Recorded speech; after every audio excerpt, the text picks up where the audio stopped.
Hi, I'm Cliff Hildreth, and as always I'd like to thank you for watching this video. Now you've seen videos, including mine I hope, telling buyers what to do to find the right home, but knowing what not to do can be just as important. And as I've mentioned before, I feel that the most important part of my job is not just finding you the right home, but protecting your interests when we get into the transaction.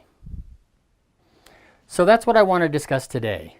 You know, I originally thought this should be part of my first-time buyer video, and I do touch on it a bit in that video, but after discussions with other realtors and my own experiences, unfortunately, I realized that this was not just an issue for first-time buyers. It even happens with experienced home buyers who've been through the process before. So first, let me say, I totally get it.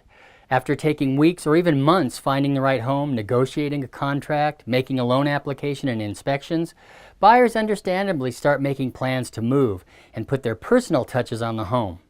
However, in today's tenuous lending environment, little things can derail the process, which isn't over until the papers are signed at settlement and the funds distributed to the seller at close of escrow. Verifications of income and debt are made by the lender at the beginning of the loan process to determine if the buyer qualifies for the mortgage. But what many people don't understand is those same verifications are usually done again just prior to closing to determine if there have been any material changes to the borrower's credit or income during the escrow time frame that might now disqualify them. So, on that note, here are the biggest don'ts while in escrow. Don't make any new major purchases on credit. This will affect your debt-to-income ratio and, if you're on the borderline of approval, could tank your loan. I know buyers get excited, as I said, and want to be ready to move in, but there's no reason to buy new appliances and furniture for a home you haven't bought yet. So you should hold off on using your credit cards until the escrow period is over. Also, you know, there are other reasons a transaction may not finish, like a bad inspection or an unexpected job loss. And if that happens to you, what are you going to do with all that new furniture? Don't apply, co-sign, or add any new credit. New credit accounts, even if it's a credit card that you haven't used yet, still changes your debt-to-income ratio because the ability to charge it up may concern your lender. This still applies even if you don't plan on using the new credit card right away. It still changes your available credit, and the lender doesn't know that you're not going to run out right away and charge it all up. Also, it may trigger what's called a hard inquiry on your credit report that could lower your credit score a few points, and if, as I mentioned previously, your score is on the borderline when you start, a few points could mean the difference of getting the loan or not. Don't quit your job or change jobs. To close escrow, you need to show the lenders you're financially responsible. Lenders usually prefer buyers with consistent job histories. If you change jobs, most lenders require you to be in your new job for at least 6 months or more. And even that is usually only okay if you're still in the same field of employment. If you actually change careers, it needs to be much longer. If you completely change careers while in escrow, you're probably not going to be moving into that new home. Don't transfer funds between bank accounts or change banks. If you transfer funds between accounts, that is, unless the lender requests it, your bank statements won't look the same on the final review as they did when you applied. That's not good. If you change banks completely, you won't show any track record on the last review, and it may make it harder for the lender to get cooperation from the previous banking institution if they need something when you're no longer a client. Don't close or consolidate credit card accounts. Again, making changes to your overall credit profile can be damaging. Closing an account, which you might think makes you look even more responsible, can, in some cases, actually lower your credit score. Don't buy things for your new home until after you close. Again, don't buy things for your new home until after you close. Are you detecting a theme? Well, you got me. If you're thinking right now this is basically the same as number one, you are correct. But I can't say this too often because it happens all the time, and many loans crash at the last minute because an impatient buyer goes out and gets a new bedroom set or washer dryer before they close escrow, increasing their debt-to-income ratio and now falling below the requirements of the lender. Do not send in late payments or incur late fees for anything. That's it. Pay your bills on time throughout the entire home buying process. Don't skip a payment on an account that is due before escrow closes because it's being paid off with the new loan. Now this one sounds obvious, but it happens all the time too. Buyers think, hey, no big deal if it's a few days late. They're paying it off anyway.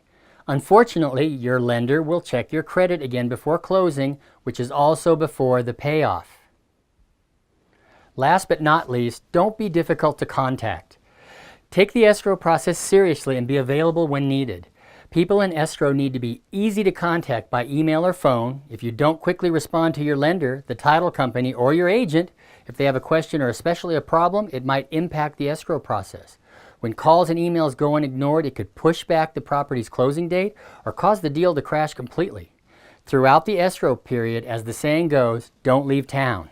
Stay home, be easy to contact, and respond to inquiries as promptly as possible. This is not the time to take that last-minute vacation before you move. And if you must leave town during the process, be sure to be readily available by phone or email to your agent or escrow officer. Now, most of these are self-explanatory, but all are important. So even if a few of these don't make sense to you, follow the rule anyway, because they make sense to your lender. And guess what? They decide whether you get the loan or not. Now, some of these can even apply right before you start looking for a home as well, like changing jobs or opening new credit. Both big no-nos. Even depositing money in your account could be problematic. I know it sounds weird, but any large deposits right before going into escrow might affect your mortgage. On one of my own listings, the buyer was told they could deposit money into their bank account during escrow by their agent. Well, sounds logical, right? But not so fast. And here's why. As I mentioned previously, the lender will pull new bank statements and re-verify employment and other financial information you provided to apply for the loan just before funding the loan. This buyer's lender did just that, and a recent deposit greater than 25% was discovered. Now, with most, if not all lenders, a deposit made into your bank account that is greater than 25% of your monthly income during escrow must be sourced. Sourced means that the underwriter was required to know where and from whom these funds came and the reason. Bank statements were required, and a written letter was required by all parties involved before funding the loan and being able to close. It was very close. So I work closely with your lender to get you into your new home. It's understandable to be excited about one of the biggest decisions you'll make and that you feel the need to get ready for the move. So planning is smart, but don't do anything that would affect your credit or income while you're waiting to sign the final papers at settlement, or you may just lose the deal. Also, and this is kind of at the far end of bad, but these things actually could put you in default of your sales contract and may put your earnest money deposit at risk and may even put you at risk of being sued. And by the way, you can do any or all of these things like 2 minutes after escrow closes once your name is officially on that deed. I've had a saying almost since I began in real estate. It's always the loan. My lender friends don't like to hear it, but I tell all of my buying clients that if anything is going to interrupt or delay your home purchase, it will most likely be the loan. So don't add to the possibility of issues. Knowing what to do and what not to do will ensure that you close on time and don't compromise the purchase of your new home. A good rule of thumb is, if you're not sure, don't do it. At least without contacting your lender or me first. We're all working toward the same goal of getting you into a new home. And following these simple rules, whether you understand them or agree with them, might very well mean the difference of getting into that new home or not. So, I hope these tips helped. If you like my videos, please don't hesitate to subscribe to my YouTube channel by clicking on the subscribe button below. And if you click on the little bell next to the button, you'll receive a notification when I put up any new videos. And of course, as always, please don't hesitate to call, text, or email me at the information below if you have any questions about this or any other real estate related subject. Even if you're not ready to buy or sell right now, I'm always happy to help in any way that I can. So, I hope you're having a great day, and remember, together we can make it happen.